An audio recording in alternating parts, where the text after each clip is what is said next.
안녕하세요. 향기설입니다. 이 시간에는 몸의 부활이라는 제목으로 하나님의 말씀을 묵상하겠습니다.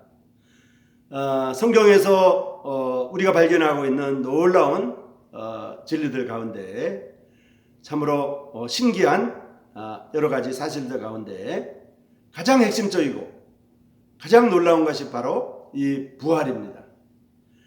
특별히 몸의 부활입니다. 주 예수님께서 십자가에 돌아가신 지 3일 만에 부활하시고 승천하셨습니다. 그 부활된 예수님의 몸은 음식을 실제로 잡수시기도 하셨고요. 또 생선을 잡수시기도 하셨습니다.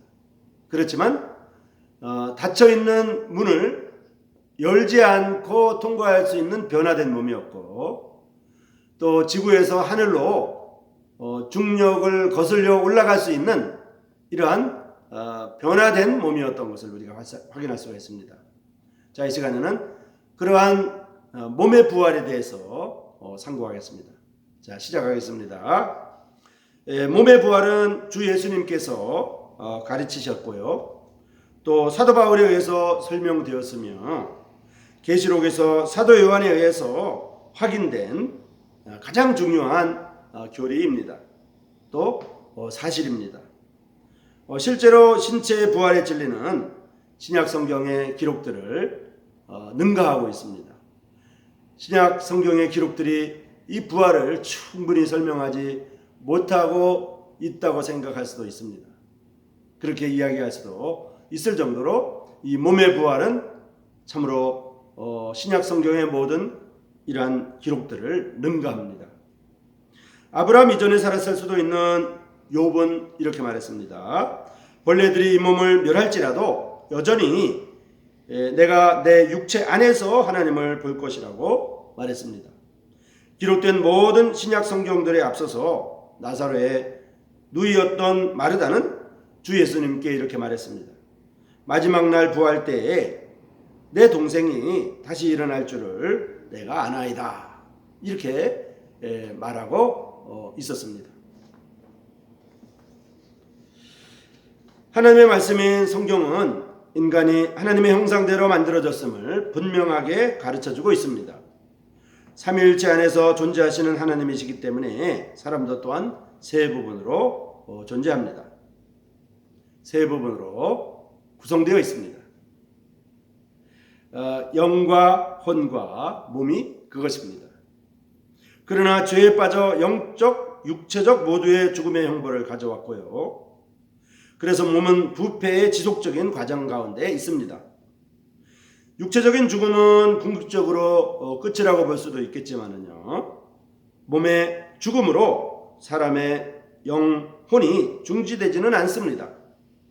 육체적 사망 당시의 영혼이 육체적인 몸을 벗어나서 천국이나 지옥 중 하나로 떠나는 것입니다. 부활에서 새로운 몸의 본질 중 처음이지만 부활이라고 하는 것은 새로운 몸이 시작되는 그런 처음이라는 말입니다. 그리고 또한 하늘에 있을 몸의 처음이기도 합니다. 이제 부활한 몸은 하늘나라에서 지내야 되는 몸의 시작이기도 하다는 뜻입니다. 티끌에 놓였던 구원받은 사람들의 영은 영광 안에 있는 외에도 또한 영광된 몸으로 하나님의 우편에 앉으신 우리 주 예수 그리스도께 있으며 몸으로는 결코 다시 지치지 않고 굶주리지도 않으며 목마르지도 않을 것입니다.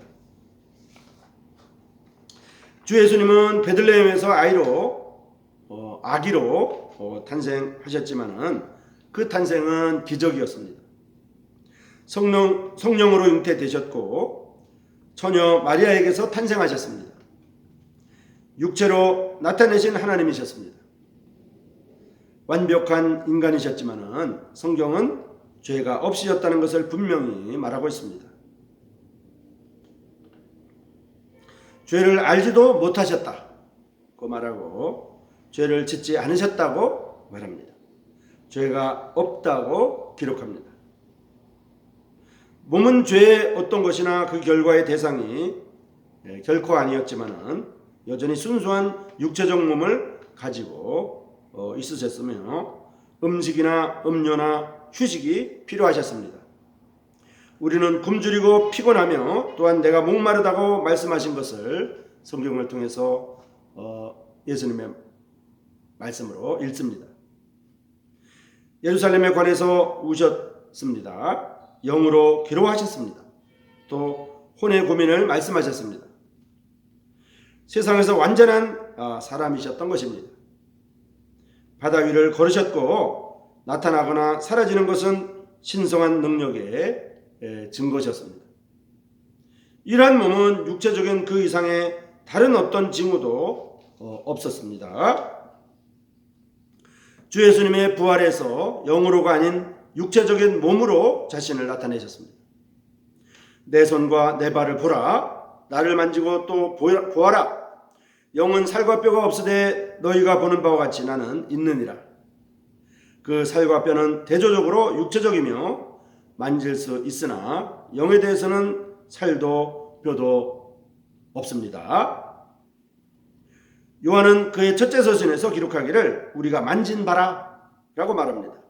동산에서 마리아에게 나를 만지지 말라던 주님의 말씀은 만져질 수 없는 몸이면 무의미할 것입니다. 그런 질문이 말입니다. 그런 대답이 말입니다. 도마에게 내 손가락을 이리로 내밀라 이렇게 하셨던 말씀은 실제가 아니면 아무 목적이 없었을 것입니다. 동산에서 여자들은 발을 붙잡았습니다. 다락방에서 생선과 벌집을 잡고 그분의 제자들과 함께 먹었습니다. 갈릴리 해변에서 제자들에게 빵과 물고기를 주셨습니다. 감람산에서 따르는 자들은 구름이 받아들일 때까지 그들의 눈앞에서 올라가시는 그분을 지켜보았습니다. 분명히 우리 주 예수 그리스도의 부활의 몸은 참으로 실제이셨고 따르는 자들이 알고 싶어하는 것을 다 보여주셨습니다. 사도 바울은 고린도서에서 가장 긴 장을 그의 편지에 썼을 때 부활의 제목을 부여하였습니다. 죽은 자의 부활이 없다고 말한 사람들이 있었습니다. 사도 바울은 이것에 대한 반응으로 먼저 부활의 증거를 제시합니다. 그것이 바로 고린도전서 15장 12절에서 19절까지의 말씀입니다. 그리스도의 부활은 2000년 전에 처음으로 일어난 사건이었습니다. 주 예수님께서 생명의 부활과 심판의 부활을 말씀하셨습니다. 요한복음에서 말입니다. 사도 바울은 의로운 자의 부활과 불의한 자들의 부활에 관해서 말했습니다. 사도 요한은 첫째 부활을 기록했습니다. 첫째 부활은 그리스도와 함께 영광에 있을 생명 안으로 의로운 자들의 부활입니다. 천년왕국 끝에 불못에서 둘째 사망을 직면하는 파멸 안으로 불의한 자들의 부활이 나오고 있습니다. 사도 요한이 부활 후에 주 예수님을 보았고요. 만졌음을 우리에게 알려주고 있습니다. 그는 우리가 앞으로 어떻게 될지를 아직 나타나지 아니하였으되 그분께서 나타나시면 우리가 그분과 같이 될 줄을 안다고 말합니다. 사도 바울이 고린도서를 쓰면서 말합니다. 죽은 자들이 썩지 아니할 것으로 일어나고 우리가 변화하리니 라고 기록합니다. 자연적인 몸은 영적인 몸으로 바뀔 것이고요.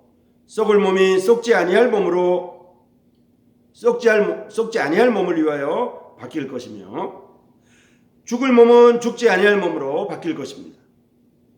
지구에 정착된 몸에서 하늘에 정착되는 몸으로 변화될 것이며 썩을 수밖에 없는 몸에서 결코 썩지 아니할 몸으로 바뀔 것이고 죄가 거하는 몸에서 우리의 주님처럼 죄가 없는 영광스러운 몸으로 바뀔 것입니다. 이것은 눈 깜짝할 사이에 순식간에 일어날 것입니다. 모든 진실한 믿는 자는 주님과 함께 있게 되고 영원히 떨어지지 않을 것입니다. 그 새로운 몸에는 여전히 사람의 독특함이 그대로 있을 것이며 개인의 인식도 있을 것입니다. 하지만 자연적인 뭔가는 다르게 될 것입니다. 이것은 이렇게 비유할 수가 있습니다. 씨앗이 땅에서 썩는 것은 인정되지만 그것으로부터 아름다운 식물이 나옵니다. 새로운 식물은 죽은 씨앗에 관련되어 있지만 완전한 별개입니다. 그것의 아름다움과 함께 이 자연세계를 창조하신 동일한 하나님은 거기에 있는 몸은 질병도 썩음도 죽음도 없을 그러한 구속된 영적인 몸으로 주실 것입니다. 자, 이 시간에는 몸의 부활에 대해서 살펴보았습니다. 성경은 우리에게 이 예수님의 부활을 분명히 말하고 있습니다. 예수님의 부활은 몸으로서의 부활이었습니다. 그리고 그 예수님은 지금도 살아계십니다. 십자가에 돌아가신 지 3일 만에 부활하시고 40일 동안 이 지구상에 계시다가 제자들이 보는 앞에서 승천하셨습니다. 승천하실 때 그 몸은 이 중력에 거슬려서 하늘로 올리고 가셨습니다. 그 부활한 예수님의 몸은 닫혀있는 문을 열지 않고 통과할 수 있는 변화된 몸이었습니다. 그러지만 여전히 음식을 잡수시고 음료를 잡수시는 이러한 몸이셨습니다. 우리의 썩을 몸이 썩지 아니할 몸으로 변화될 것을 성경이 말하고 있습니다. 이 땅에 있는 유한한 몸이 이제 무한한 몸으로 변체될 것을 성경은 말하고 있습니다. 자, 이 시간에는 몸의 부활에 대해서 말씀을 드렸습니다. 하나님께서 말씀하시기를 영생의 부활과 심판의 부활이 있다고 분명히 말씀하십니다. 믿는 자는 영생의 부활로 나타날 것을 말씀하십니다. 아무쪼록 심판의 부활로 나아가지 아니하시고 영생의 부활에 참석하는 우리 모두가 되기를 간절히 바랍니다. 여러분 고맙습니다.